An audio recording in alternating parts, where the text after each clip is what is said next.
Então, continuando sobre o legalismo, né? A Bíblia reprova o legalismo religioso, tanto quanto o legalismo dos judaizantes.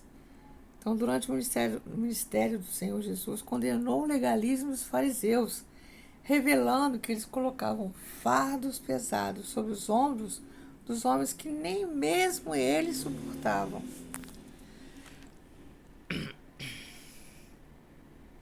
Mateus 23:4 fala sobre isso. Esse é um típico comportamento dos legalistas: condenar as pessoas por não fazerem aquilo que eles também não fazem. Na sequência, Jesus apontou que, com o seu legalismo, os fariseus não estavam preocupados com a glória de Deus, mas apenas queriam um reconhecimento humano. Nesse ponto, é fácil perceber que Jesus mostrou que o legalismo e a hipocrisia estão intimamente ligados. Mais do que isso, Jesus ainda acusou os legalistas, fariseus, de fecharem o reino de Deus diante das pessoas com suas tradições humanas, que ao invés de trazer liberdade, traziam escravidão. Isso está escrito lá em Mateus 23, 5-13. O legalismo religioso dos judaizantes também foi duramente combatido pelo apóstolo Paulo. Tal como os legalistas fariseus do tempo de Jesus, os judaizantes também ensinavam um tipo de salvação pelas obras. Os judaizantes, eles tentavam fazer adições ao evangelho como se a obra de Cristo fosse insuficiente. E isso trazia muitos problemas, né? A partir do momento que apenas um único detalhe é modificado no evangelho, esse deixa de ser o evangelho de Cristo e passa a ser um falso evangelho.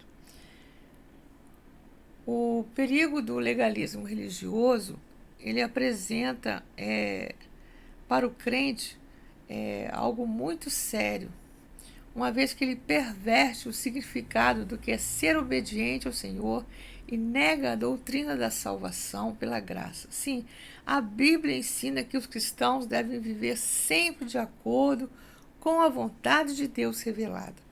Mas a verdadeira obediência requerida pela palavra de Deus tem a sua base no amor e na gratidão ao Senhor, né? E também na preocupação com a glória divina. Jamais a obediência cristã deve ser vista como um mecanismo para se obter o favor divino mediante as obras meritórias. Portanto, o legalismo é um comportamento inimigo da graça de Deus. O legalismo não promove mudanças profundas, apenas deixa supostamente bonito o exterior ao produzir aparência de sabedoria e de piedade. Colossenses 2:23 fala sobre isso. É por isso que o legalismo não tem nada a ver com a santificação.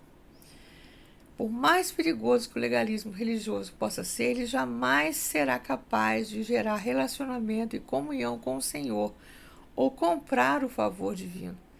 Para alguns, apenas respeitar as tradições familiares. Meu pai era assim, meu avô era assim, meu bisavô era assim, eu vou ser assim, né?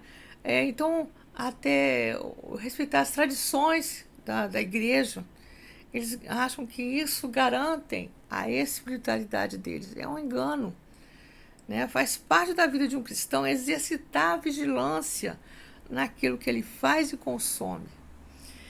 Mas a espiritualidade é estendida como algo maior e mais precioso, numa vida de oração, de constante reflexão na palavra de Deus, para a partir daí ter uma intimidade com o Senhor e vivenciar essa espiritualidade pela fé, por meio da qual não se pode ver com os olhos físicos, mas com a certeza daquilo que se espera. A fé, Hebreus 11:1.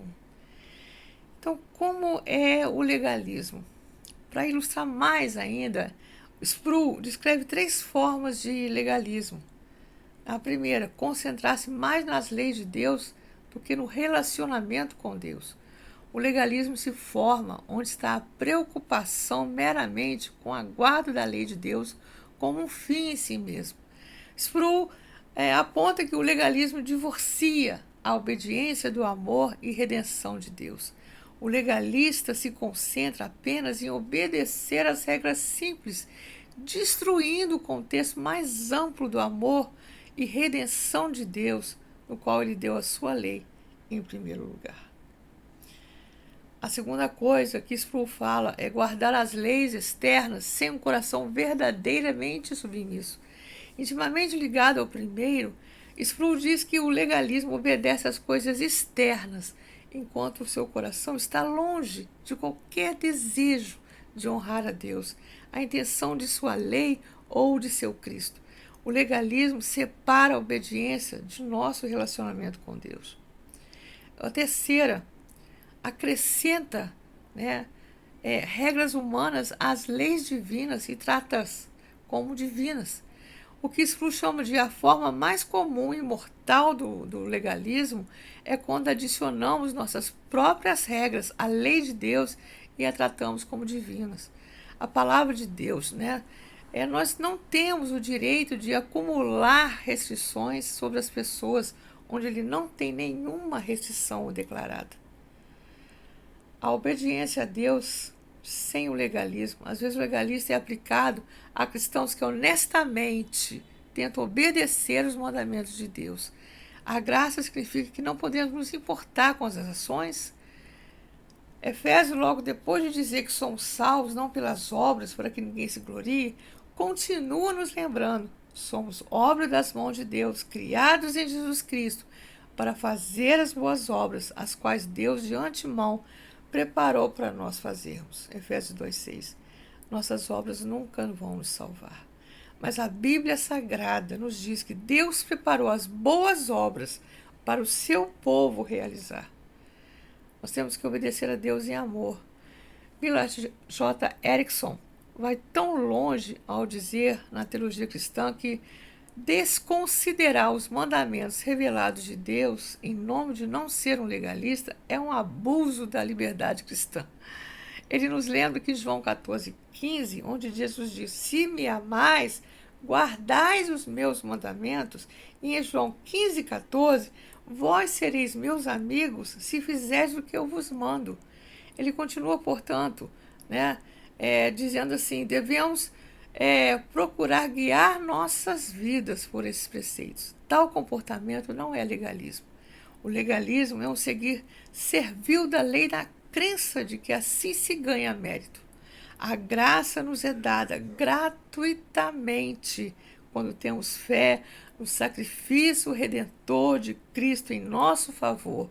É à medida que crescemos em nosso amor por Cristo é que nós obedecemos.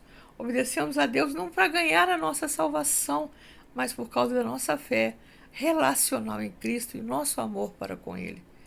A obediência é como os cristãos devem viver, não como eles são salvos.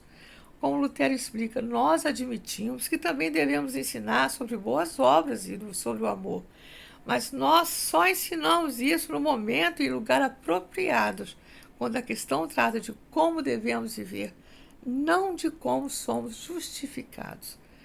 Mas um contraponto de vista legalista da salvação, Lutero argumenta ainda: a questão aqui é esta: como nos tornamos justificados e recebemos a vida eterna? Como? Respondemos como o apóstolo Paulo, que somos declarados justos somente pela fé em Cristo Jesus, não pelos nossos próprios esforços. Amém, irmãos? Deus nos abençoe.